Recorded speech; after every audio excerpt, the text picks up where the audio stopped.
kerjain dulu yang 5 itu, ya kan? Bahwa setelah dikerjain kita pengen naikkan kualitasnya menjadi sholat yang lebih khusyuk, yang kalau sujud lama gitu ya, yang kalau baca ayatnya jadi paham, jadi merasakan kekuatan tafsir dan tadabbur Al-Qur'annya. Nah, itu silahkan aja nanti. Tapi jangan begini, sholat zuhur khusyuk banget, subuhnya kagak dikerjain. Nah, itu namanya kayak orang tuh bang datang kondangan pakai jas, pakai dasi, lengkap semua, celananya kagak dipakai gitu. Itu kan semacam bohong, ya kan? Nah, oleh karena itu ayat yang tadi menyebutkan fawailul lil musallin, celakalah orang yang sholat. Kok udah sholat celaka? Karena sholatnya kagak lengkap, banyak yang bolong, banyak yang nggak dikerjain gitu. Nah, oleh karena itu jamaah sekalian, penting sekali bagi kita untuk menjaga 5 waktu.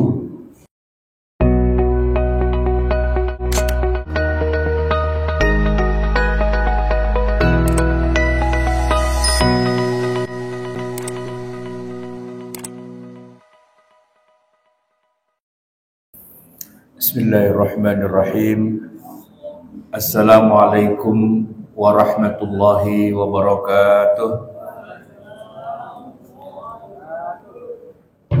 Alhamdulillahi rabbil alamin, wassalatu wassalamu ala ashrafil anbiya'i wal mursalin, sayyidina wa maulana Muhammadin wa ala alihi wa sahbihi ajma'in, amma ba'du. Hadirin jamaah yang dirahmati Allah, alhamdulillah segala puji dan syukur kita panjatkan kehadirat Allah Subhanahu wa Ta'ala. Teriring pula sholawat serta salam, mari juga sama-sama kita sampaikan kepada junjungan kita Nabi Muhammad Sallallahu Alaihi Wasallam. Hadirin sekalian, kajian kita pada malam hari ini insya Allah akan membahas seputar hukum sholat wajib 5 waktu. Kajian fikih kita membahas hukum wajibnya sholat 5 waktu. Jamaah sekalian, kalau kita bicara tentang kewajiban-kewajiban dalam agama, maka jumlahnya cukup banyak. Kalau kita hitung gitu, bisa puluhan bahkan sampai ratusan yang menjadi kewajiban.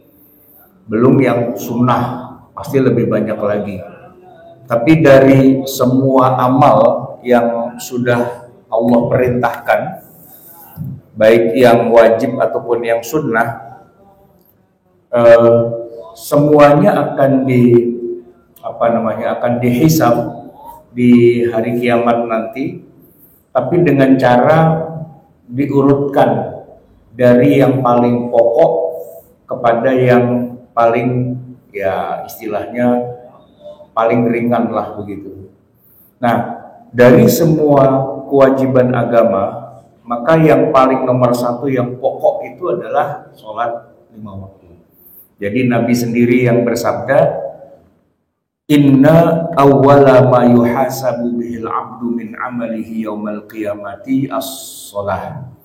Sesungguhnya yang pertama kali akan dihisab, akan diperiksa dari amal kita di hari kiamat nanti, dari amal-amal itu adalah sholat.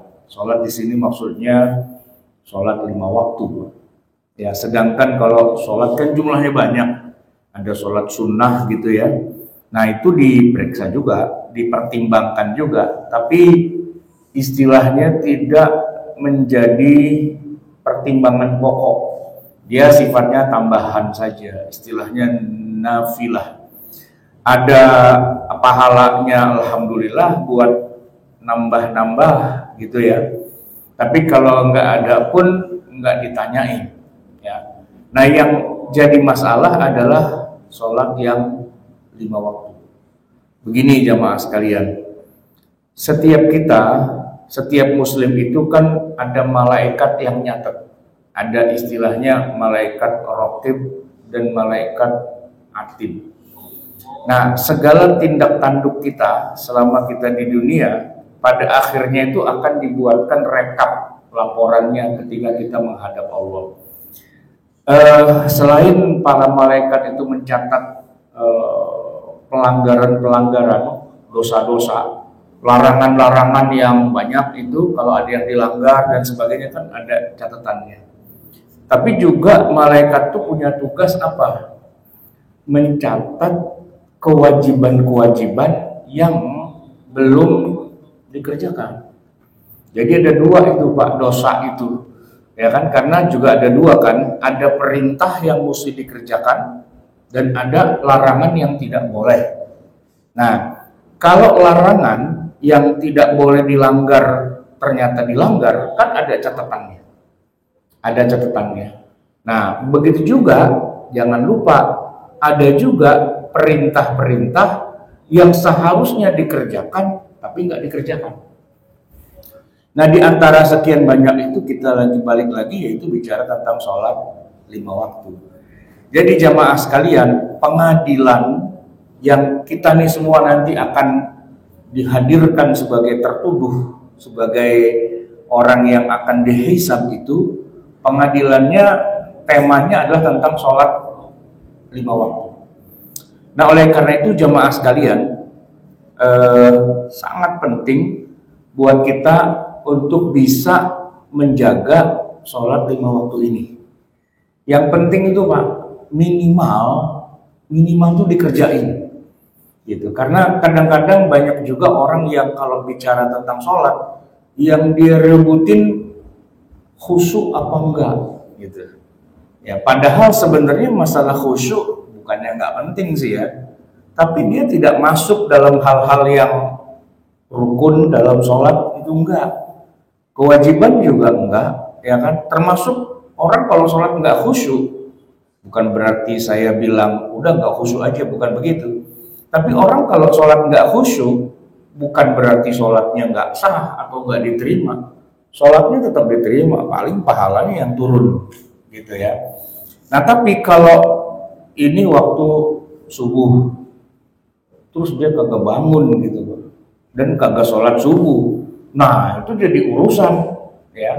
Jadi urusan karena akan ada catatan bahwa dia belum ngerjain sholat subuh.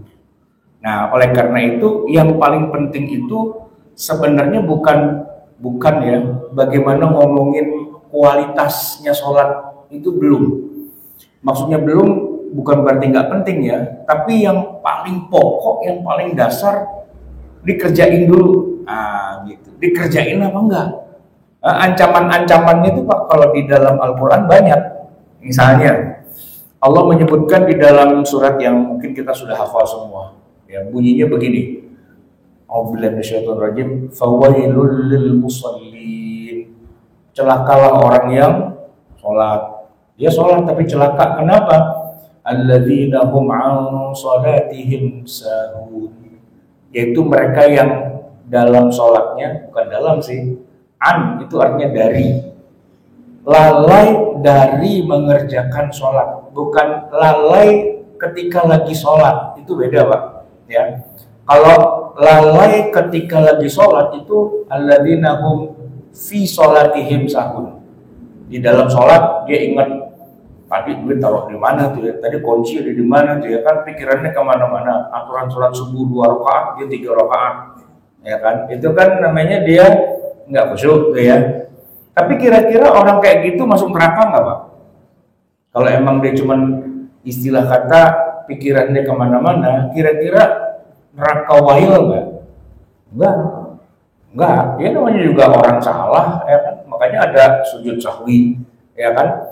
Tapi kalau dikatakan alladzina hum an sholatihim sahun, artinya adalah orang yang melalaikan diri dari mengerjakan sholat. Aturan sholat 5 waktu yang dia kerjain sewaktu-waktu, ya kan? Harusnya kan lengkap itu Pak, subuh, ya kan? Zuhur, asar, maghrib, isya gitu kan. Nah ini subuh kesiangan, ya kan? Zuhur kelewatan. asar kesorean, maghrib di perjalanan, isya ketiduran, kagak dikerjain gitu Pak. Itu yang belangsak. Saya nggak mengatakan ya udah kalau gitu yang penting sholat nggak usah khusyuk nggak apa-apa, bukan begitu sih. Tapi intinya jadi gini, kerjain dulu yang 5 itu, ya kan? Bahwa setelah dikerjain kita pengen naikkan kualitasnya menjadi sholat yang lebih khusyuk, yang kalau sujud lama gitu ya, yang kalau baca ayatnya jadi paham, jadi merasakan kekuatan tafsir dan tadabbur Al-Qur'annya. Nah itu silahkan aja nanti. Tapi jangan begini, sholat zuhur khusyuk banget, subuhnya kagak dikerjain. Nah itu namanya kayak orang tuh Pak, datang kondangan pakai jas, pakai dasi, lengkap semua, celananya kagak dipakai gitu. Itu kan semacam bohong, ya kan? Nah oleh karena itu ayat yang tadi menyebutkan fawailul lil musallin, celakalah orang yang sholat. Kok udah sholat celaka? Karena sholatnya kagak lengkap, banyak yang bolong, banyak yang nggak dikerjain gitu. Nah oleh karena itu jamaah sekalian, penting sekali bagi kita untuk menjaga 5 waktu ya. Mungkin Bapak Ibu sekalian sholatnya nggak bisa kayak orang yang udah tinggi derajatnya ya, yang kalau 5 waktu selalu jamaah, nggak gitu, karena mungkin sibuk lagi di jalan, lagi di tempat kerjaan, lagi banyak kegiatan dan sebagainya. Mungkin nggak bisa kayak orang-orang santri gitu ya, yang habis sholat zikirnya panjang misalnya gitu ya kan. Tapi begini Pak, sholat itu kan nggak harus yang berjamaah di saf paling depan ya kan, yang istilahnya dapat 27 derajat, nggak harus yang itu. Yang penting dia kerjain aja dulu. Ya syukur-syukur sih bisa yang kalau tiap sholat berjamaah, tiap sholat di masjid, saf paling depan, kalau perlu jadi imam, kalau perlu di depannya imam, gitu kan, ya kan? Kalau perlu gitu kan. Tapi yang penting kan bukan itunya sebenarnya, tapi dikerjain apa enggak. Begitu. Nah yang jadi masalah jamaah sekalian kalau di dalam konteks kita di kehidupan hari ini Pak. Nah ini beda nih dengan di zaman Nabi.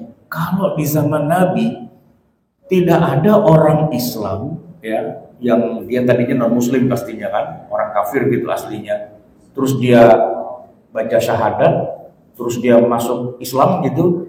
Tidak ada satupun sahabat yang kalau udah masuk Islam kok dia kagak sholat gitu. Itu nggak ada. Nggak ada. Maka kita tidak pernah menemukan kasus di masa Nabi ada orang baru ngeh gitu, emang sholat wajib ya? Itu nggak ada kasusnya kayak gitu di zaman Nabi. Semua orang tahu kalau dia jadi Islam berarti dia wajib sholat 5 waktu gitu. Nah di kita ini Pak, yang jadi masalah adalah Islam iya sih, ya kan? Sholat juga iya, tapi setahun 2 kali doang sholatnya, Idul Fitri sama Idul Adha. Yang lain awal kemana?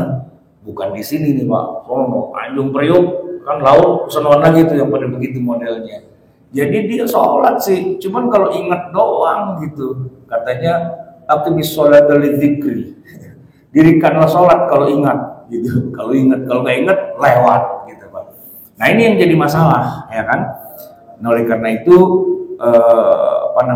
kajian kita pada malam hari ini pertama ingin menekankan bahwa yang namanya sholat 5 waktu mesti kudu dikerjain, walaupun nggak mendapatkan 27 derajat nggak apa-apa, yang penting lu kerjain. Nah walaupun misal kata nih Pak, kita lagi panggung ya, lagi ada ya katakanlah hajatan ya kan, nggak bisa pas waktu azan langsung sholat gitu, orang lagi tanggung gitu ya, nggak apa-apa, nggak harus langsung sholat, nggak apa-apa. Karena kalau misal kata waktu sholat zuhur misalnya, waktunya kan panjang ya, dari zuhur itu waktunya nyambung ketemu asar ya, ibarat kata sekarang asar jam 3 lewat gitu Pak, jam 3 seperempat apa gitu ya. Ya seandainya kita sholat nggak pas jam 12, sholatnya jam 1, jam 2, jam 3, selama waktu zuhurnya masih ada, sholat aja. Jangan pakai bilang begini, ya udah telat, nggak usah dah gitu. Nah itu yang salah itu, ya. Ya, bahkan kalaupun nih dalam keadaan yang darurat sekali gitu ya, orang mau sholat kagak sempet nggak bisa, akhirnya waktunya habis Pak, udah kelewat gitu, macet misalnya nggak karu-karuan gitu ya. Nah itu bukan berarti dia ayo udah dah ntar ketemu di jembatan impas, nggak bisa begitu, nggak bisa bilang ntar saya taubat aja dah, nggak bisa begitu Pak ya. Tetap yang namanya kewajiban sholat itu tetap ada di pundak, tetap harus dikerjain walaupun waktunya udah habis. Nah ini Pak penting. Kenapa saya katakan begitu? Karena begitulah para ulama umumnya memahami tentang kewajiban sholat. Sholat itu harus dikerjakan ya, walaupun ada halangan, walaupun ada hambatan, walaupun katakanlah waktunya sudah kelewatan. Contoh nih, dulu di masa Nabi pernah juga Pak, gitu-gitu Nabi pernah kesiangan subuh juga, pernah. Emang peristiwanya sih nggak kayak kita. Kalau kita kan nonton bola sampai tengah malam, kan bangun subuh kesiangan gitu ya, begadang, main kerambol, main catur gitu kan. Nah kalau Nabi karena emang perang sih, ya dalam perjalanan perang pulang ke Madinah, udah tengah malam, bahkan udah hampir mau terbit fajar. Saat itu para sahabat bilang sama Nabi gini, ya Rasul, gimana kalau kita berhenti dulu dah, kita istirahat. Kenapa? Karena udah pada capek banget gitu. Nabi bilang, iya sih emang mestinya kita istirahat, tapi begini, ini kan dikit lagi subuh.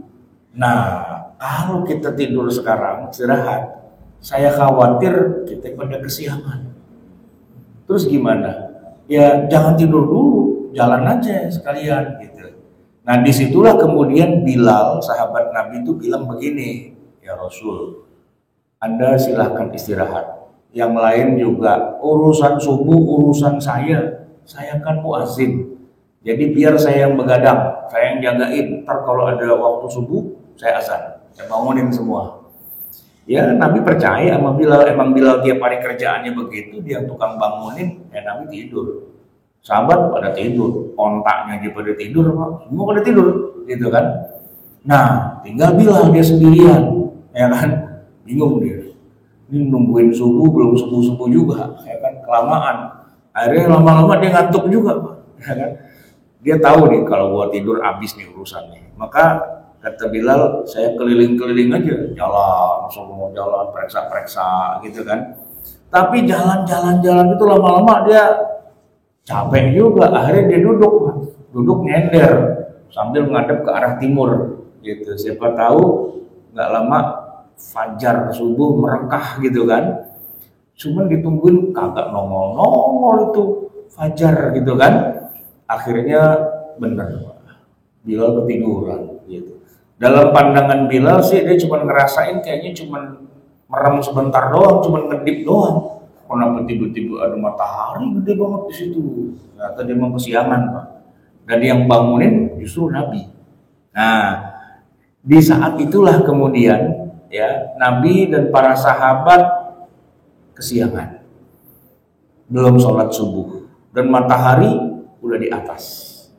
Nah ini Pak penting nih yang perlu jadi catatan. Kalau waktu sholat udah habis, udah lewat, dan kita belum sholat, apa yang kita lakukan? Udahlah, taubat aja.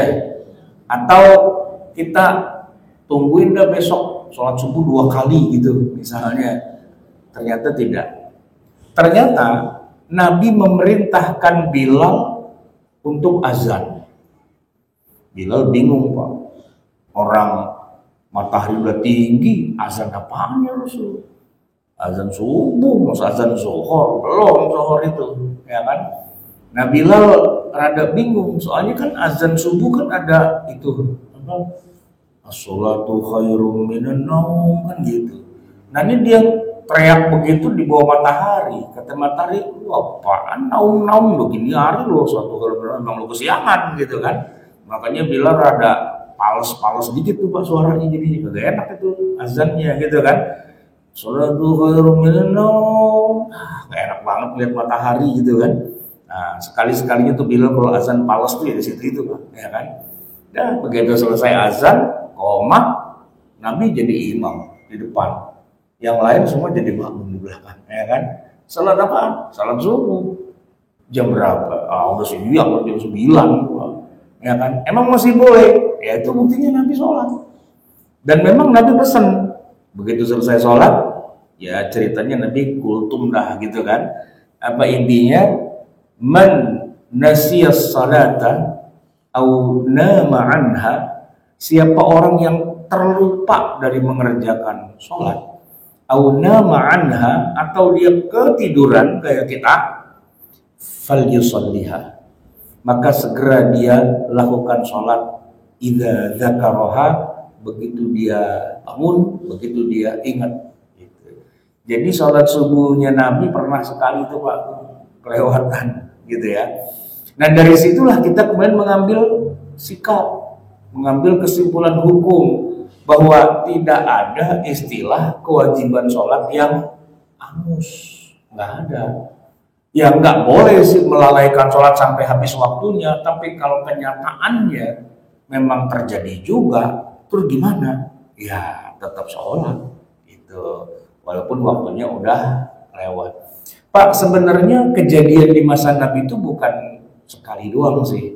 Itu udah yang kedua sebenarnya. Kan itu terjadinya pada tahun ke-7 Hijriah. 2 tahun sebelumnya, pas Madinah lagi dikepung oleh pasukan Ahzab, 10.000 pasukan mengepung Madinah.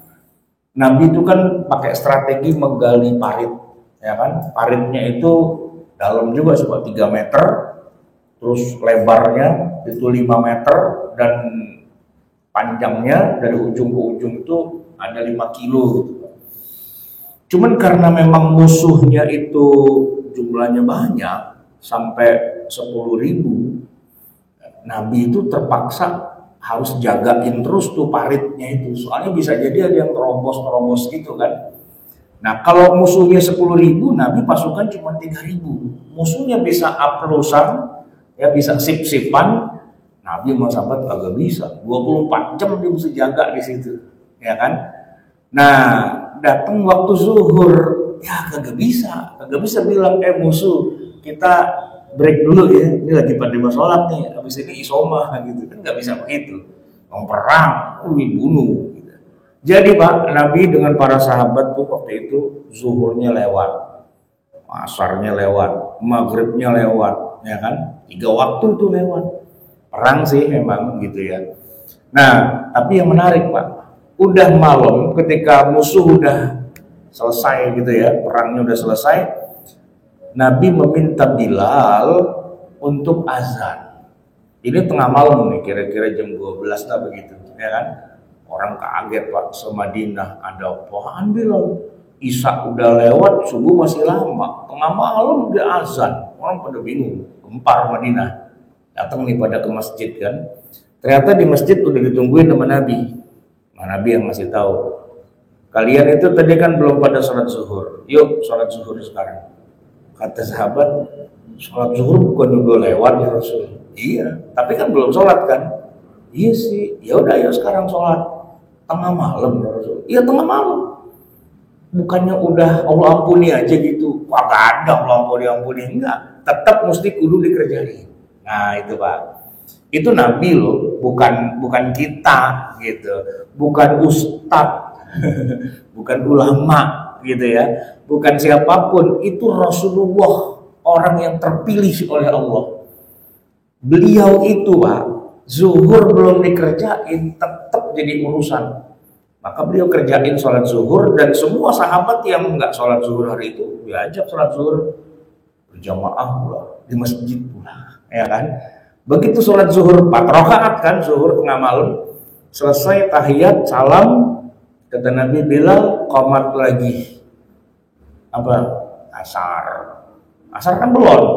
Nah, sholat lagi Pak, 4 rakaat asar tengah malam. Nah, selesai Bilal qomat lagi apa? Maghrib.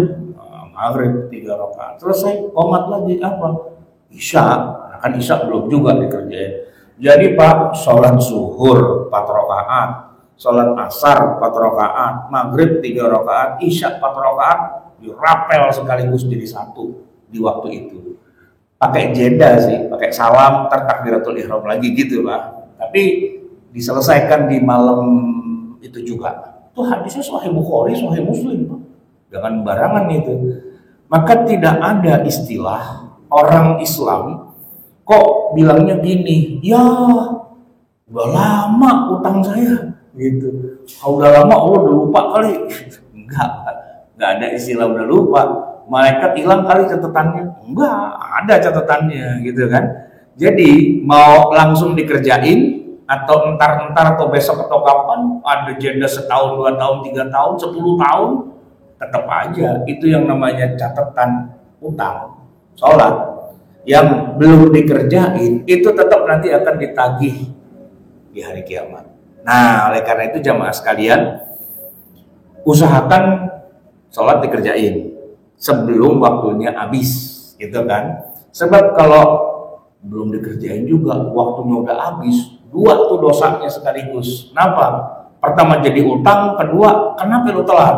Nah, gitu. Kalau kayak Nabi kan jawabannya gampang, perang, selesai, gitu kan? Nah ini perang apaan? Perang mau guling, perang mau bantal, perang mau kasur. Nah ribet itu urusannya, double itu Pak. Nah makanya jangan telat, ya, jangan habis, jangan lewat, kerjainlah, ya kan? Syukur-syukur bisa jamaah di masjid, syukur-syukur dapat 27 derajat, kan begitu. Ada jamaah pengajian nanya sama saya gini, Ustaz, saya nih utang sholat banyak banget kalau saya ukur-ukur. Ini gimana cara bayarnya ya? Ya saya bilang, gale cuman bayar aja, kenapa susah? Kalau ente punya utang puasa bulan Ramadan kemarin, misalnya katakanlah sakit 5 hari, gimana cara bayarnya? Ya bayarannya puasa 5 hari. Nah waktu itu masalahnya waktu kagak puasa tuh hari Minggu, bayarnya mesti hari Minggu juga nggak? Kagak. Yang penting ente bayar. Ente berapa kali kagak puasa? 5 hari. Kerjain 5 hari.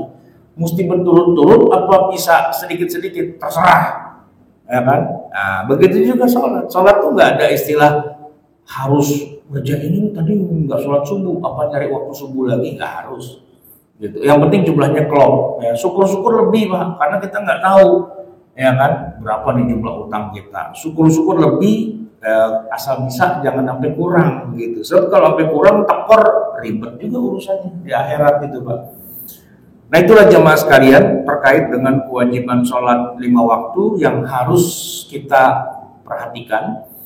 Nah syukur-syukur jamaah sekalian, sholat yang kita lakukan ini sudah kita persiapkan sebelum kalau kita ngalamin kejadian-kejadian yang mungkin membuat kita terhalang dari sholat. Misalnya ada orang naik kendaraan keluar kota, nah itu Pak dikasih keringanan sama Allah, silahkan kalau mau jamak takdim boleh, jamak takhir boleh juga, atur aja gitu ya. Tapi kalau di dalam kota ya kan bukan musafir, macet ini Pak, nah itu gak bisa karena gua jamak aja di rumah gitu ya. Kantor di sini daerah kita nih tengah-tengah, rumah di Depok, pulang macet gitu kan, jamak nggak bisa. Jamak itu kalau memang safar yang jauh ya, para ulama mengatakan jaraknya itu paling enggak 90-an kilo ya kan. Nah itu baru dikatakan musafir yang boleh ngejamak. Tapi kalau cuman di sini-sini doang ya, walaupun muternya jauh Pak, sopir ojol kan muter dari pagi sampai siang sampai sore Pak, boleh nggak dia jamak? Ya kagak. Kenapa?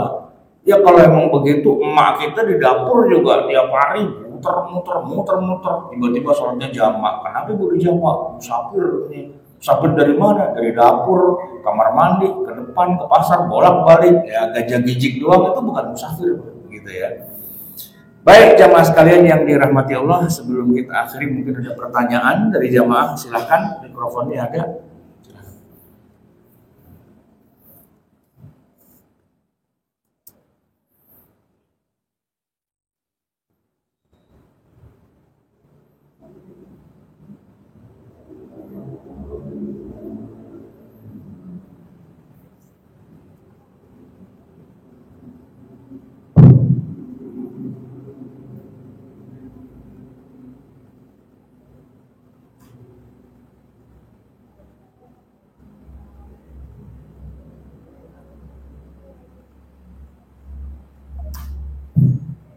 cek.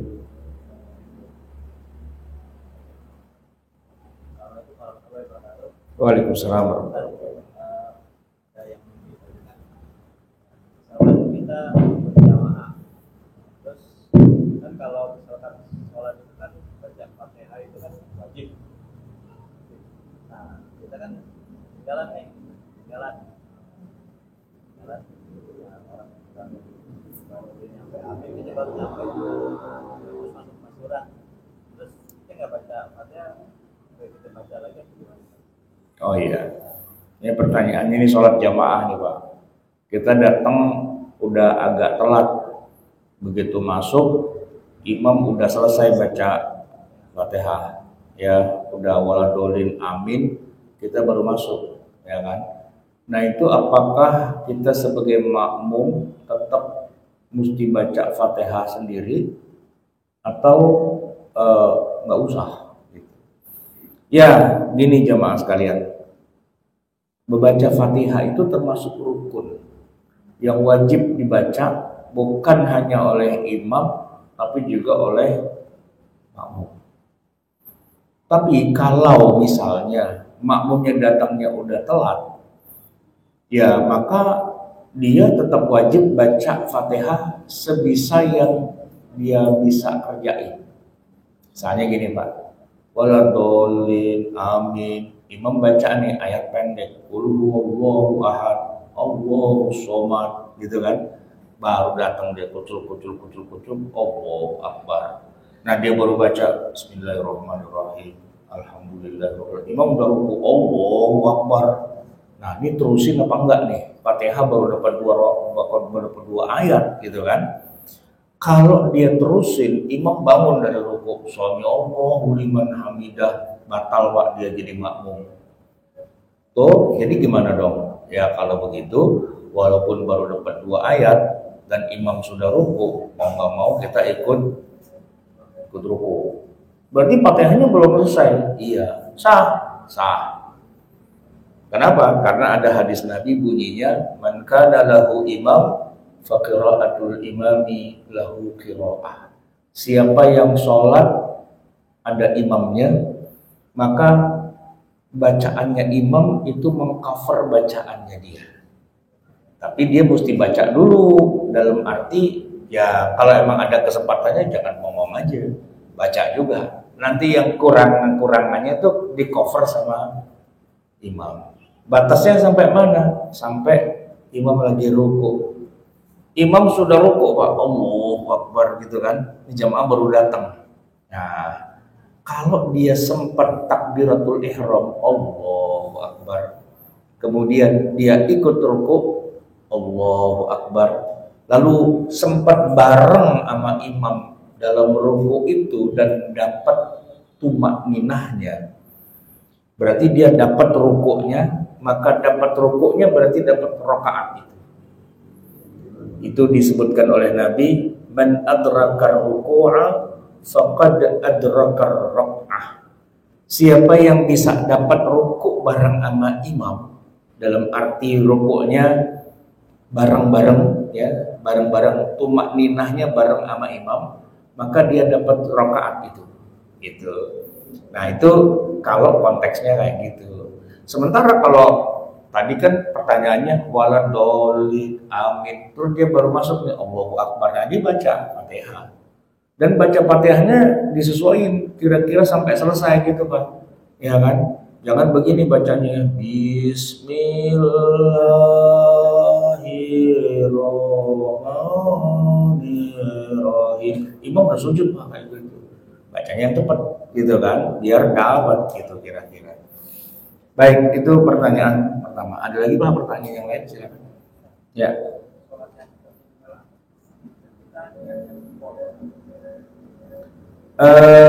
Iya, ya begini Pak. Kalau yang namanya sholat udah lewat, ya itu kan bukan namanya adaan. Kalau kita baca lafaz niat itu kan bunyinya kan gini. Misalnya kita sholat maghrib tadi ya, usolli fardal maghribi salasa raka'atin mustaqbilal qiblati adaan. lillahi ta'ala. Adaan itu artinya waktunya masih ada, ya kan? Nah kalau waktunya udah nggak ada, usolli fardul maghribi salah raka'atin mustaqbilal qiblati, nggak adaan lillahi ta'ala. Nggak adaan maksudnya waktunya udah nggak ada. Nah kalau waktunya udah nggak ada, itu istilahnya qadha, istilah aja gitu. Sebenarnya ya sholatnya mah tetap wajib, cuma karena waktunya udah lewat, istilah kata itu namanya qadhaan gitu. Baik, ada lagi pertanyaan yang lain?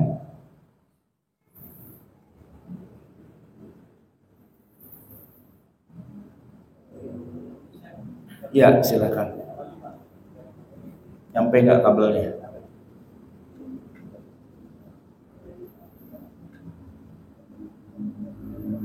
Assalamualaikum warahmatullahi wabarakatuh. Waalaikumsalam. Tadi kan dalam sholat itu tertinggal dalam berjamaah. Cuman kalau urutannya itu harus sama atau jadi yang menerangkan bahwa misalnya saya tertinggal di rakaat pertama ya, saya akan masuk di rakaat kedua. Urutan itu kan tidak sama dengan imam. Iya. Ya kan, kita duduk gitu kan. Nah itu bagaimana penjelasan tentang itu. Jadi poinnya memang kan sekarang seperti itu lah. Tapi ada apa namanya? Jadi kalau itu boleh apa-apa. Ya. Terima kasih. Ya memang Nabi sendiri yang menyebutkan kalau kamu sudah telat, nggak usah lari-lari, nggak usah buru-buru. Ya apa yang dapat bersama imam kerjain, apa yang kurang tambahin. Gitu Nabi ngomongnya kan. Tapi nyampe di masing-masing ulama ternyata pendekatannya berbeda. Kita ini orang Indonesia rata-rata mazhabnya Syafi'i, ya kan? Kalau dalam pandangan mazhab Syafi'i, orang yang telat dari ikut imam, maka dia ikut dengan imam itu, tapi niat rokaatnya masing-masing. Maksudnya, kalau imam, misalnya dia telat 2 rokaatnya, imam bangun nih, rokaat ketiga, kita baru datang. Nah, waktu kita jadi makmumnya, kita sholat rokaat keberapa? Ya rokaat pertama. Imam rokaat ketiga, kita rokaat pertama, gitu. Nanti imam rokaat keempat, kita rokaat kedua. Nanti imam salam, kita terusin rokaat ketiga sama rokaat keempat. Seperti itu kan. Tapi sebagian ulama yang lain, sebutlah misalnya mazhab Hanafi, caranya nggak gitu. Jadi caranya, kalau imam lagi rokaat ketiga, ente masuk gabung sama imam, langsung ngerjain rokaat ketiganya bersama imam. Imam jadi rokaat keempat, ya ente rokaat keempat. Makanya imam tahiyat akhir duduknya ikut imam karena juga sama gitu. Nah begitu imam salam, baru kita yang tadi yang duluan yang mana itu? Rokaat pertama, rokaat kedua, baru kita kerjain rokaat pertama, kedua. Jadi urutannya kebalik gitu.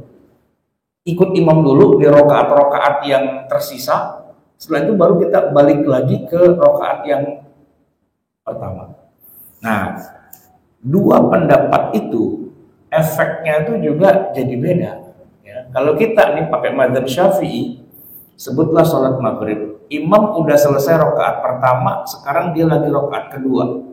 Namanya imam rokaat kedua kan dia duduk tahiyat awal, kita baru nyampe, ya kan? Dan kita masuk rokaat pertama. Dalam sholat maghrib adanya tahiyat itu di rokaat kedua, bukan di rokaat pertama. Tapi karena kita jadi makmum, walaupun kita rokaat pertama, mau kagak mau kita ikut tahiyat bareng imam. Nah nanti begitu imam rokaat ketiga, kita kan baru kedua. Imam tahiyat awal dan tahiyat akhir, kita tahiyat awal, gitu. Nanti imam salam, kita bangun lagi, kita rokaat yang ketiga. Maka urut-urutannya adalah sebagaimana urutan yang aslinya setiap orang harus memulai sholat dari rokaat pertama, gitu. Walaupun imam udah rokaat kedua, udah rokaat ketiga, ataupun mungkin udah rokaat keempat, ataupun bahkan udah selesai. Tiba-tiba datang dan imam lagi tahiyat akhir, kita langsung sholat, Allahu Akbar, langsung duduk tahiyat akhir. Kan sholat yang nomor 1 kan berdiri, ya kan? Habis berdiri apa? Ruku, i'tidal. Masa tiba-tiba langsung tahiyat akhir, gitu kan? Ya, karena kita jadi makmum. Nah, tahiyat akhirnya nggak dihitung, Pak. Nggak dihitung sebagai rakaat. Nah, terus begitu imam salam, ya kita mulai lagi dari rakaat pertama, kedua, ketiga, keempat. Gitu. Jadi ngikutin imam dalam komando bergeraknya, tapi dalam niat ini rakaat keberapa masing-masing. Termasuk di dalam mazhab Syafi'i itu dibolehkan mensana in corpore sano. Imam ke sana, makmum ke sono. Itu nggak apa-apa. Maksudnya gimana tuh, Pak? Gini misalnya. Ini sholat jamaah maghrib udah selesai, ya kan? Begitu selesai, terus ada nih di antara kita yang sholat sunnah ba'diyah 2 rakaat kan, sir sendirian. Tiba-tiba ada yang coel dari belakang, ya kan? Dia mau jadi makmum. Kira-kira tuh mau makmum sholat apaan, Pak? Ya sholat maghrib kan, makmumnya maghrib, imamnya ba'diyah, boleh nggak? Ya, kalau mazhab Syafi'i boleh. Imam kemana, makmum kemana. Dan imam karena dia niatnya adalah sholat sunnah ba'diyah, perlu suaranya dikerasin nggak? Nggak perlu. Orang gua lagi sholat sunnah ba'diyah, kenapa gua mesti kerasin? Nah lu aja mencoel-coel sembarangan, kan gitu, Pak. Jadi makmumnya nggak bisa bilang kerasin dong, gitu, nggak bisa, ya kan? Itu kalau dalam mazhab Syafi'i itu aman kayak gitu. Cuman kalau di dalam mazhab Hanafi nggak begitu, Pak. Nggak boleh. Jadi harus antara imam dan makmum harus ada kesamaan. Ya, makanya pakai dicoel. Jadi imam berubah lah. Gue lagi ba'diyah, gue coel. Jadi maghrib kan nih, gitu. Jadi maghrib, gitu kan. Kalau dia tetap ba'diyah, nggak sah tuh berjamaahnya, gitu. Tapi itu bukan di dalam mazhab Syafi'i sih. Kalau mazhab Syafi'i bebas. Yang penting gerakan dasarnya sama. Gerakan dasar, maksudnya gini, Pak. Jangan sampai imam sholat jenazah, kita sholat zuhur, nggak bisa, Pak. Ya kan, sholat jenazah kan nggak pakai ruku, nggak pakai sujud, tiba-tiba salam. Woi, mana rukunya? Gue nggak lihat, gue lagi sholat jenazah, main coel-coel aja di belakang. Nah, itu nggak bisa lah, gitu ya. Tapi kalau memang itu sholatnya gerakan dasarnya sama, nggak apa-apa. Sama satu lagi, jangan sampai makmum sama imam rokaatnya banyakan imam, nggak bisa, Pak. Ya, sama boleh atau banyakan makmum nggak apa-apa. Misalnya nih, Pak, kita lagi musafir luar kota, namanya musafir kan boleh kosor 2 rakaat. Nah kita nggak boleh, Pak. Ini sholat lagi jamaah di masjid di sono di tengah kota, di tengah perjalanan. Mereka sholat 4 rakaat. Kita tahiyat awal kita makmum salam. Nah imam bangun lagi, nah itu nggak boleh, gitu. Ya kan? Nah oleh karena itu kalau kita lagi musafir ketemu dengan orang mukim yang 4 rakaat, mau nggak mau kita 4 rakaat. Jamaah nggak apa-apa, tapi kosornya jangan, gitu kira-kira. Baik. Udah bisa belum? Ada lagi pertanyaan? Ustaz tadi itu kalau misalkan kelompoknya ini kan ba'diyah, terus jadi mau maghrib. Nah, terus kalau itu pas selesai yang tadi itu ngomong tadi itu sudah ba'diyah, misalkan saya sudah ba'diyah. Apakah si mau pilihan wajib mengulang atau gimana? Kalau di dalam mazhab Syafi'i enggak. Makanya kan dalam mazhab Syafi'i antara niatnya imam dengan niatnya makmum mensana in corpore sano, imam niat ke sana, makmum niat ke sono, enggak apa-apa. Aman gitu. Yang mesti diulang tadi kalau mazhabnya bukan Syafi'i, mazhabnya Hanafi gitu kan. Imam bilang tadi saya lagi sholat ba'diyah. Ya, kirain mau sholat maghrib gitu. Gimana dong? Ulang lu kagak sah gitu. Kagak sah gitu kan. Nah kita tanya dulu, lu Hanafi atau Syafi'i? Syafi'i sih, aman, udah santai aja gitu. Kalau yang Hanafi baru kagak bisa gitu. Iya, ya ngulang karena nggak sah bermakmum kepada orang yang niat sholatnya nggak sama, itu nggak bisa. Di sono tadi, kalau di sini mah bebas, asal jangan sholat jenazah aja lah itu, ya kan? Itu. Nah kalau sholat jenazah atau sholat itu, Pak, yang rukuknya 2 kali, sholat gerhana, ya kan? Rukuknya 2 kali. Nah, kita sholat zuhur, dia sholat gerhana, kagak bisa. Itu beda sasis itu istilahnya, ya kan? Oke, ada lagi Pak? Ada ya, Bapak yang mau nanya lagi? Lanjut lagi. Ya, jadi ini kesimpulan bagian akhir jamaah sekalian. Sholat yang 5 waktu itu kita wajib jaga. Kenapa? Karena begini, baik udah azan ya? Ya, kecepatan. Oh ya udah. Jadi begini Pak, awalnya kan Nabi Muhammad itu tidak diperintah sholat 5 waktu, ya kan? Kecuali setelah Nabi dipanggil ke Sidratil Muntaha, yaitu sholat Isra Mi'raj gitu kan. Nah yang menarik begini Pak, semua perintah dari Allah kepada Nabi Muhammad, wahyu yang turun itu, semuanya itu pakai perantaraan pihak ketiga, yaitu malaikat Jibril. Seluruh ayat Quran turun itu Allah nggak ngomong langsung sama Nabi, pakai perantaraan pihak ketiga, yaitu Jibril. Seluruh ayat Quran 6.236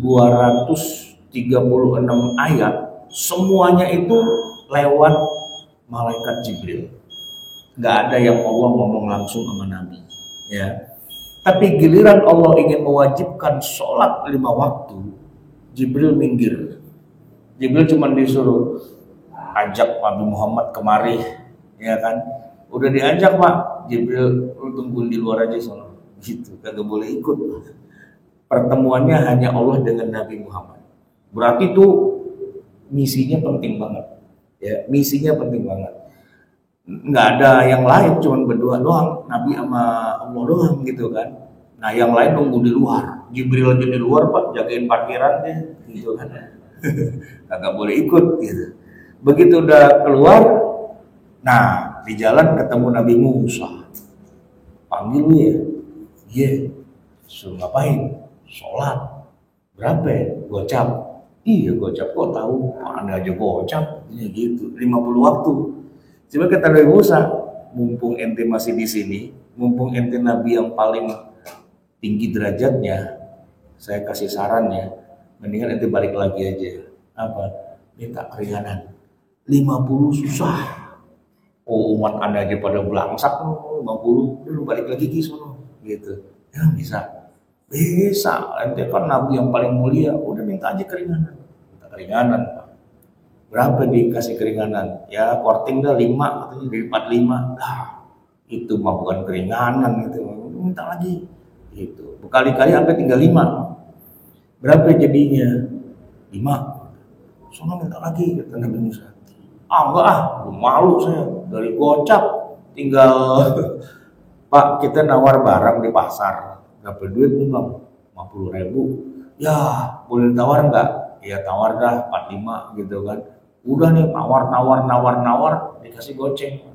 Udah dikasih goceng, boleh tawar juga, cekek aja yang jual sekalian gitu kan. Nah Nabi itu udah malu gitu, udah 5 aja gitu Pak. Tapi satu hal yang penting Pak, dari 50 jadi 5 itu sebenarnya ada jebakannya. Kenapa? Karena ternyata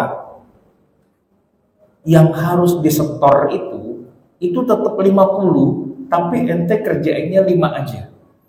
Jadi sekali kita sholat nih Pak, bobotnya seperti kita sholat 10 waktu. Ini tadi kita sholat maghrib Pak, kan kita sholatnya sekali, tapi catatan amal yang masuk tuh Pak 10. Isya nih nanti 10, gitu kan? Tadi asar, zuhur, subuh 10. Jadi catatan tetap 50, cuman kerjaannya 5 doang. Enak nggak Pak? Enak sih, tapi begitu kita kagak kerjain sekali, nah bolongnya 10 Pak. Itu kenapa jadi penting sholat 5 waktu itu jangan sampai nggak dikerjain gitu. Tapi ada juga Pak orang yang bandel, ya udah dikasih tahu suruh begitu dia nggak mau ngerjain juga, gimana dong? Nggak apa-apa. Tetap nanti dia harus bayar tapi di akhirat. Cuman bayarnya bukan pakai sholat, digecek Pak, digebugin, dibakar di neraka gitu ya kan. Tapi kalau dia muslim sih insya Allah akan dikeluarkan juga dari neraka. Cuman ya asal tahu aja, lebih lama dia di nerakanya. Soalnya apa? Ninggalin sholat itu bukan dosa kecil Pak, itu dosa besar. Kalau ente mau bikin dosa, coba dah dosa yang kecil-kecil aja gitu, yang kagak lama-lama di nerakanya gitu Pak. Pagi masuk, siangan dikit udah keluar. Mau gosong-gosong dikit, angus-angus dikit, wajar kan, namanya juga orang di neraka. Ini apa nih bau sangit? Saya Pak 2 jam di neraka gitu kan, wajar. Nah ini kagak sholat, lagian banyak lah, kagak keluar-keluar tuh, kagak enak Pak. Ketemu Firaun, dikatain, kayaknya lu Islam dah, kenapa lu kagak keluar-keluar? Itu kagak sholat banyak banget. Dengan gua kata Firaun, kenapa? Tahuan kafir gitu kan. Nah lu Islam juga, lama di neraka gitu kan. Nggak enak Pak dicengin sama Firaun kayak gitu kan. Ya semoga kita nggak ketemu Firaun Pak nanti di akhirat gitu ya. Itu aja bisa saya sampaikan, semoga bermanfaat. Mohon maaf atas segala kekurangan kesalahan. Hadanallahu wa iyyakum ajma'in wa assalamualaikum warahmatullahi wabarakatuh.